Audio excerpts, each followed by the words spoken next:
We were not comfort women. We were Japanese war rape victims. Every day, there were different Japanese men, sometimes 3 or 4. I fainted once and didn't even know if someone was still on top of me. And swords to threaten us. They would shoot and they would cut. How is this a comfort station? It was an execution ground. Being raped every night. And in the daytime, they made me cook, wash, and clean.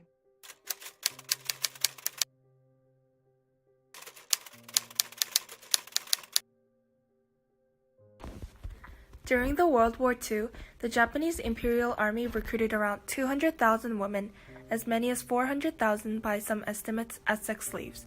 Initially, they were promised jobs in cooking and nursing. However, they ended up providing forced sexual services to the army. And in many cases, soldiers repeatedly abused, beat, and tortured them.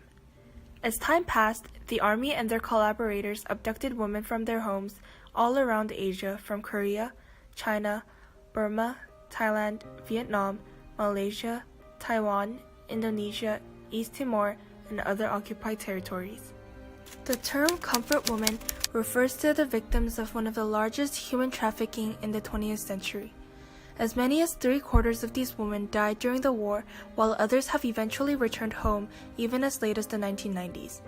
These returnees suffer from severe everlasting physical and mental trauma. The Japanese government has tried to justify their deplorable actions towards these victims by stating that these women were willing to engage in the action to earn money.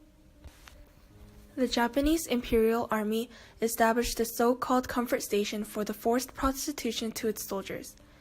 In these army brothels, many comfort women were deprived of freedom.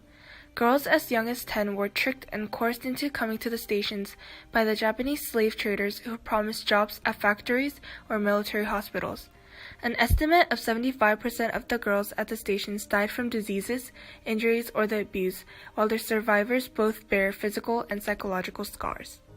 The stories of these comfort women were unknown to the world until the 1980s, when elderly Korean woman Hak-sun Kim began speaking out about her experiences, which sparked a movement within the international community. Korea and many other countries, including the United States, requested countless times for an official apology from Japan. However, this apology was only directed to the United States, not to the actual victims. More than 70 years after the war, the comfort women continue to speak out about the truth as they still demand for an apology. After the World War II, there have been many attempts to reach an agreement with the Korean government on the reparation for the civilian victims of Japanese aggression, which included the forced labor of the comfort women. In 1991, Japan claimed that all comfort stations were privately run and had no relation to the military. However, the Japanese government acknowledged and apologized for their actions towards these women with the revelation of evidence. The military justified the existence of comfort stations through various excuses, and they destructed evidences related to the comfort stations. In 1993, the Japanese government released an official apology known as Kono Statement, which was the first official admission of its atrocity during the World War II, and it established a public-private, but not governmental, Asia Women's Fund and provided a small compensation of about $40,000. However, in March 2007, Abe Shinzo, the Japanese Prime Minister, stated that there was no evidence that the Japanese army or the military officials seized the women by force, and claimed that the issue of comfort women was exaggerated. In July 2008, the U.S. House of Representatives passed the Resolution 121, asking the government of Japan should formally acknowledge, apologize, and accept historical responsibility in a clear and unequivocal manner for its Imperial Armed Forces coercion of young women into sexual slavery, known to the world as comfort women.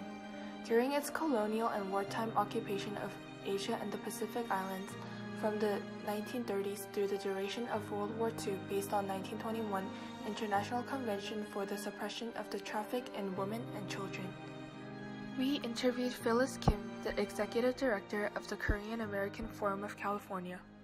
I knew of the issue, that there was such thing as comfort women, but I wasn't really involved in the issue until 2007, when I heard a Japanese American congressman was trying to introduced a resolution in the U.S. Congress urging Japanese government to accept historical responsibility for the comfort woman issue. I felt that was great, and I felt like I wanted to join the movement because it was a human rights issue, and as a woman, it was a very important women's issue.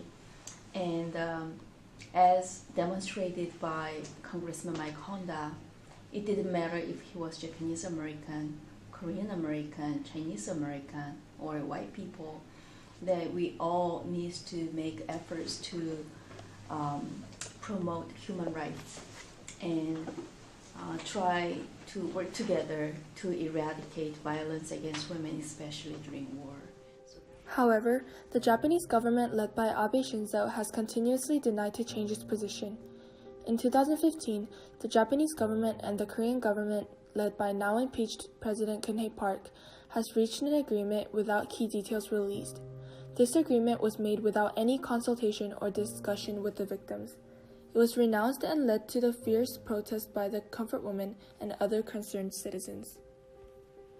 Although there were some minor efforts to restore the honor and dignity of the comfort woman by Japanese government and other involved parties, the victims still wait for the full acknowledgement of their crimes against humanity with a sincere apology. A small token of money given to the victims cannot provide the indulgence to the Japanese government.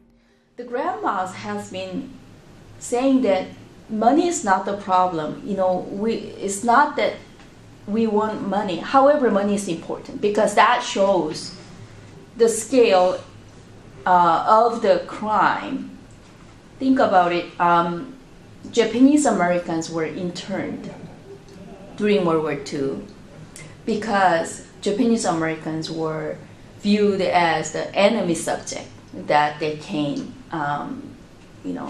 betray the American government during World War II.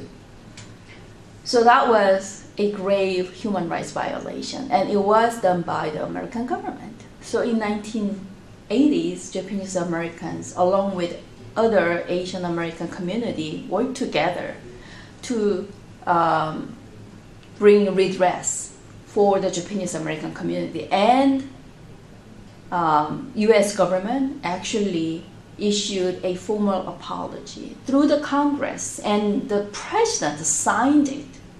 And as the symbol of apology and acceptance of responsibility, U.S. government paid $20,000 to each individuals who were victimized. That is very important to show that actually the government takes the responsibility. So that's why apology and the compensation has to come hand in hand from the government. And the apology and the compensation must be direct to the victims, not to the president of Korea or to the president of the United States. The denial of their atrocity and their futile attempts to conceal the shameful part of history cannot be justifiable or resolve the conflict. It can only be resolved with their full-hearted acceptance of the truth of the past and sincere apology to the victims, as shown in the sincere repentance and reparation to the Holocaust victims by the German government. In addition, the continuous struggles by Korean comfort women have recently inspired many Koreans to rise up against the abusive authorities. They have been a strong voice against the corrupt Korean government by Geun-hye Park, which has reached a secret agreement with the Japanese government to resolve the comfort women issue without consulting with the victims. They were one of the most important starting movement to spark the Candle Revolution to impeach the President Park. The comfort women have also inspired the new generation of Korean women to come out to start a Korean version of the Me Too movement.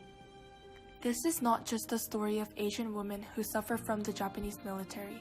It is the story of women all around the world.